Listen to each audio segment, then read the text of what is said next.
Olha, rapidamente chega uma informação agora de um crime brutal. De um homem que matou a ex-namorada, em seguida invadiu uma igreja e matou 3 pessoas. Atenção, atenção, porque a repórter Juliana Lopes está na cidade de Paracatu, onde aconteceu essa tragédia. Vejam só, ele esfaqueou e matou a ex-namorada, pegou uma arma e foi para dentro dessa igreja. Vejam só, porque acabou de chegar imagens do circuito interno dessa igreja.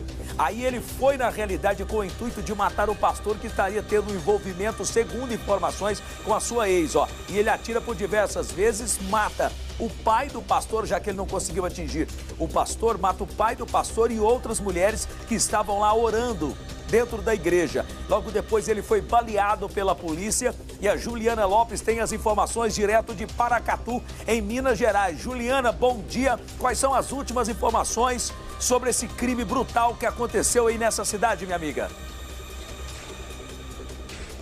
Bom dia, Marcão, e a todos que nos assistem. Olha, um dia muito triste para a cidade mineira de Paracatu, que fica a cerca de 200 quilômetros de Brasília, pouco mais de 500 quilômetros de Belo Horizonte. Nós falamos aqui diretamente da cidade, mais especificamente do local onde estão sendo veladas 2 das vítimas dessa tragédia que aconteceu ontem à noite. A gente vai mostrar aqui a grande movimentação no local de familiares, moradores aqui da cidade, que prestam solidariedade aí à família, que estão muito comovidos e abalados com o que aconteceu, já que essa é uma cidade pequena, tem cerca de 90 mil habitantes. Aqui estão sendo velados os corpos de Rosângela Albernaz, de 50 anos, e Marilene Martins de Melo Neves, de 52 anos. As duas estavam na igreja quando o atirador invadiu o local e começou a disparar. Uma delas foi feita refém, acabou sendo atingida por um disparo no peito, não resistiu aos ferimentos. Além das duas, também está sendo velado aqui próximo ao local onde nós estamos, que fica ao lado do cemitério, o corpo de Antônio Rama, um idoso de 67 anos,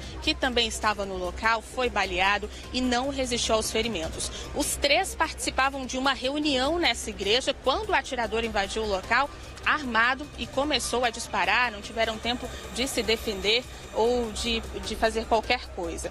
O nome do atirador nós temos aqui é Hudson Aragão Guimarães, de 39 anos, ele que invadiu o local armado, acabou sendo atingido também por disparos da polícia, que precisou contê-lo dessa forma, já que ele tinha munição e poderia atingir outras pessoas. Para a gente ter uma ideia da dimensão dessa tragédia, outras 20 pessoas estavam no local e conseguiram escapar, mas essas 3 vítimas não.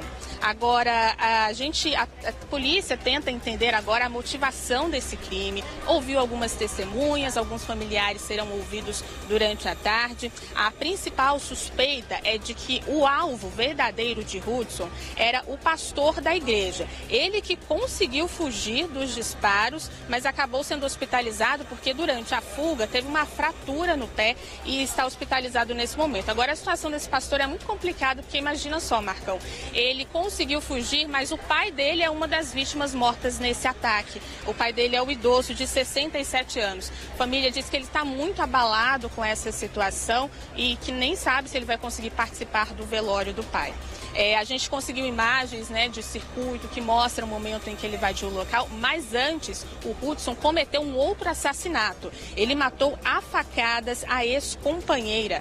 O nome dela a gente tem aqui também, Heloísa Vieira Andrade. A vítima estava na casa da mãe do atirador quando foi abordada por ele e, ao contrário das outras vítimas, ela foi atingida por golpes de faca. Também chegou a ser socorrida, foi levada para o hospital, mas não resistiu aos ferimentos. Nós conversamos com alguns familiares da Heloísa que contaram que ela será levada para a terra dos parentes, Uberlândia, e o seu sepultamento acontecerá por lá.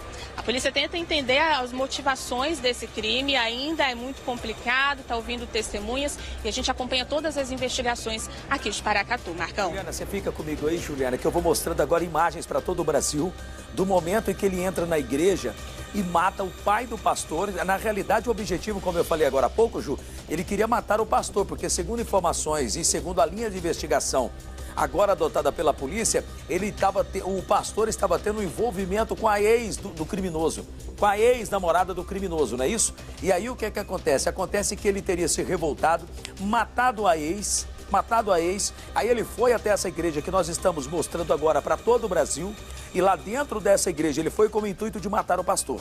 Só que chegando lá, o pastor conseguiu correr.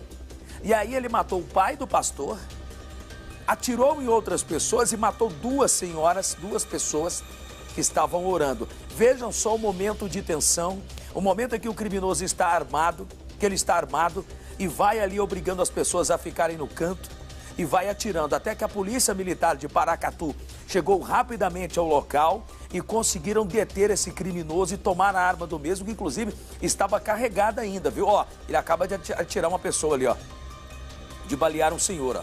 Ele acaba de balear um senhor. São imagens fortes que vão chegando agora dessa cidade de Paracatu. Falando na cidade de Paracatu, falar em Paracatu é uma das cidades hoje com o maior número de violência em Minas Gerais. É uma cidade que vem crescendo assustadoramente aí quando se fala de crimes. E olha, outra informação que vai chegando agora para nós, minha querida Juliana, que esse indivíduo ele já pertenceu às Forças Armadas. Você tem essa informação com precisão aí? Parece que esse indivíduo já pertenceu às Forças Armadas. É um ex-militar, é isso? Marcão, essas informações ainda estão sendo apuradas pela polícia. A gente acabou de receber a informação de que, na verdade, essa informação de que o pastor teria um relacionamento com a Heloísa, ex-companheira do atirador, essa informação foi descartada pela polícia. E os familiares contaram pra gente que o pastor é casado, tem 2 filhos, enfim, que essa suspeita, ela na verdade não é verdadeira. Agora, essa informação de que ele era um ex-militar, a gente vai apurar ainda, a polícia não confirma isso ainda, Então vamos tentar montar um quebra-cabeça aqui. Vamos tentar montar um quebra-cabeça. Vamos lá.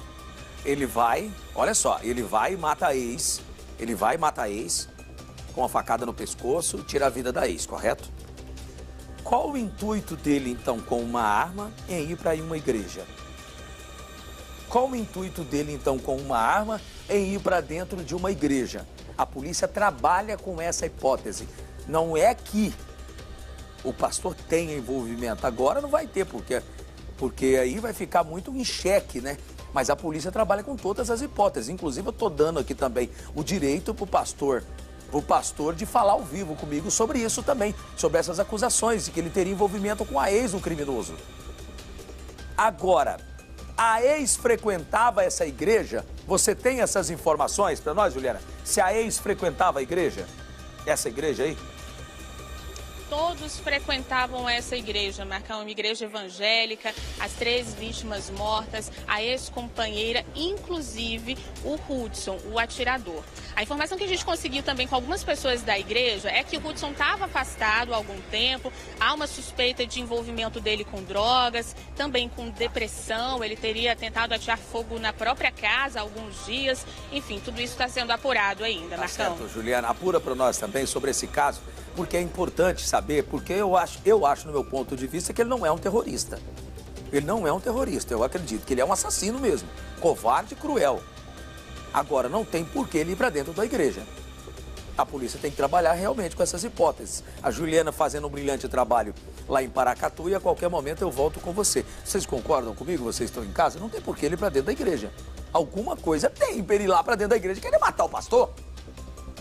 E aí não encontrou o pastor, matou o pai do pastor e matou mais 2 senhoras que estavam orando, coitadas. Alguma coisa tem. E eu não vou esconder do povo jamais. Se o pastor quiser falar ao vivo comigo, pode ligar e falar ao vivo. Mas que tem alguma coisa errada, tem. E eu vou esperar a investigação da polícia.